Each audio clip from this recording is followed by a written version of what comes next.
Hey, what's going on, guys? Today I wanted to talk about bad workouts and how we can overcome them. It's inevitable, we're all gonna have them. There's always gonna be those days where the weight just feels extremely heavy, our form's breaking down, our minds just are not in the workout, and that is exactly what happened to me on this particular day.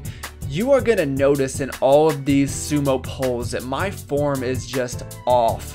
And after watching the footage back, I couldn't really find too many good things about the form. So what went wrong in this workout? Well, after watching it and identifying a few different things, I think the main factor is I was so focused on keeping my arms straight. And as you've probably heard in previous commentaries, that's been one of my biggest problems lately.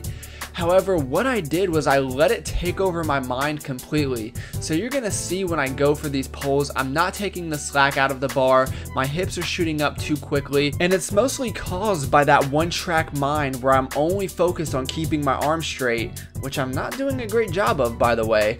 But for most of us, we have multiple cues, especially on a movement like a deadlift. So like I mentioned, I wasn't taking the slack out of the bar, I wasn't engaging my lats, I wasn't pushing my hips through at the top of the movement, and it just ended up being a terrible workout. And one of the common expressions I hear is, oh, it'll fix itself, or it'll work itself out. And I'm not really convinced that that is ever true, because when does anything ever just fix itself without you doing something to correct it?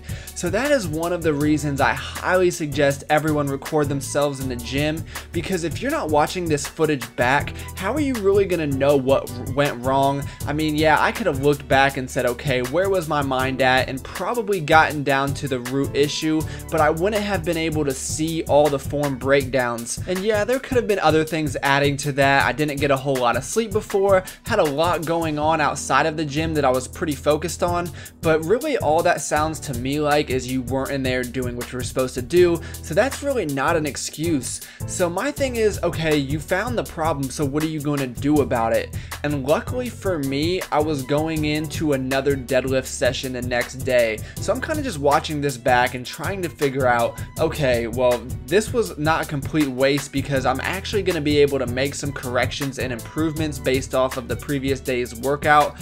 So that's what you're going to see in this next upcoming clip. But before that, I kind of wanted to just show you some of the mobility drills I've been doing since transitioning into low bar. Anyone that's ever tried low bar squatting knows it takes a huge toll on your upper body, and these are things I stole from Ryan Doris.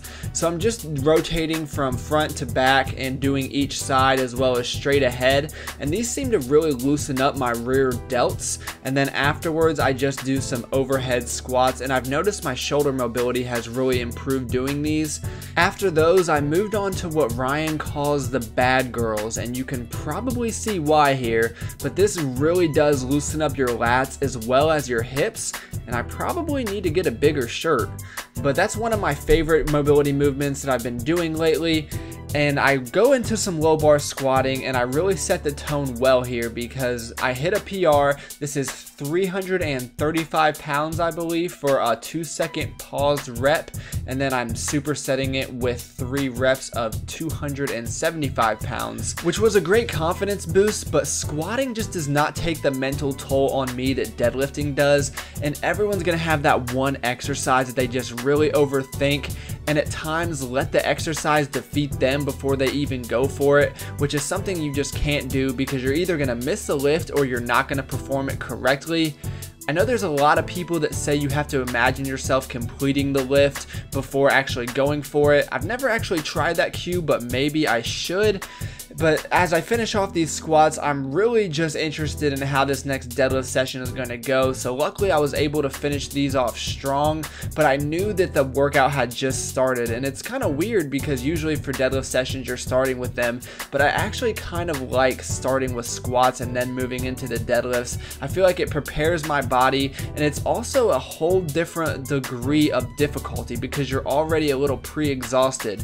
So you're going to see as I move into this first set, it does not go as planned. So I'm supposed to do a 2-second pause deadlift. I get the first rep, I go up for the second rep, and I automatically know that my mind is not in it. And you saw that I could have gotten it, but the second that I second guessed myself, I just dropped it. So I throw on the belt and I'm like, I'm just gonna go for it again. And here you're going to see I get it fine. So it's not that I don't have the physical strength to do it, it's just keeping my mind in the lift. So the two conclusions I'm trying to draw here are, one, this is much more mental than a lot of people realize, and you have to mentally be in the lift. And two, you have to really analyze when you have a bad workout, what went wrong and what you can do to correct it. And don't be under the assumption that it's just gonna fix itself, because I think you're gonna spend a lot of time spinning your wheels and not actually correcting the problem, as you see me misgroove on that last rep.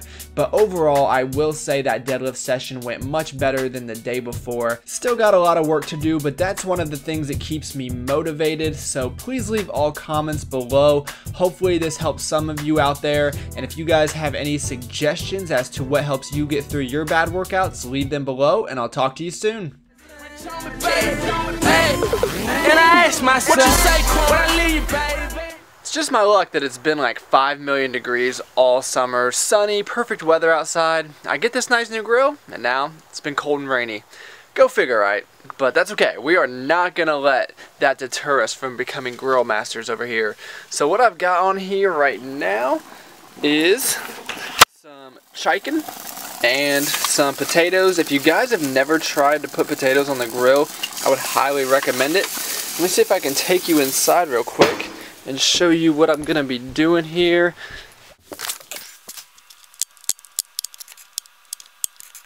So I'm gonna try to make a chicken Parmesan style hoagie, and I'm telling you guys, if you have the La Rosa's hoagies available to you, you gotta pick them up straight from Cincinnati. I promise you that they will not disappoint. Then we're just gonna add some marinara, some red peppers, and some different cheeses.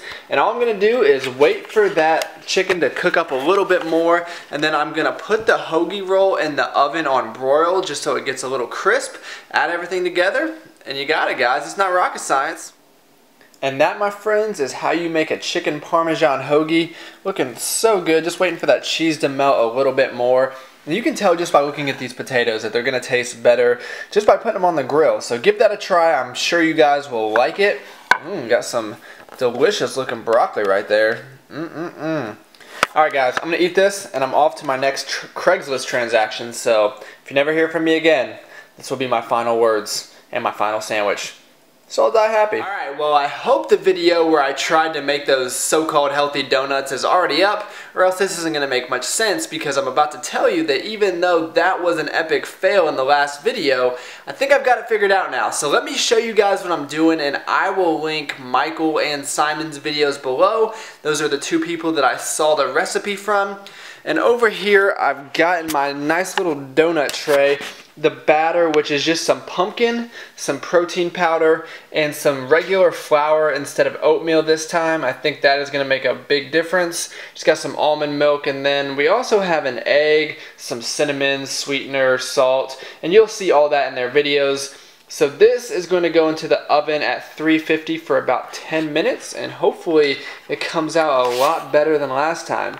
And while that's in the oven, I am going to make up some icings, and I'm much more confident in my ability doing that. And you know that I have to use the secret ingredient. So I'm going to put this in, and I'll be back. So you know I had to make a ricotta-based donut icing. So I just got some ricotta, some marshmallow fluff, few servings of Trader Joe's cookie butter, and some cocoa. And I've tried this one. This one is delicious. You will not be disappointed with this icing. However, this one over here, which is just, oh my gosh, let me see if I can adjust that lighting. Alright, so that's just Greek yogurt and fat-free cream cheese. Not sold on that one, guys. I'm going to add sprinkles to it. Maybe it will make it a little better, but you're just not going to touch anything that is made with ricotta. Let's face it. Game changer right here. So I added that to the Greek yogurt and cream cheese. So much better. So this is a night and day difference from the first time I tried these. They look so much better, and of course that ricotta icing makes all the difference.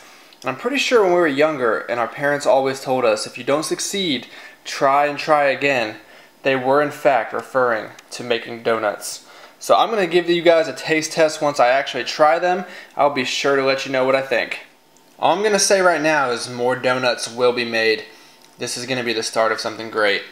Stay tuned, guys.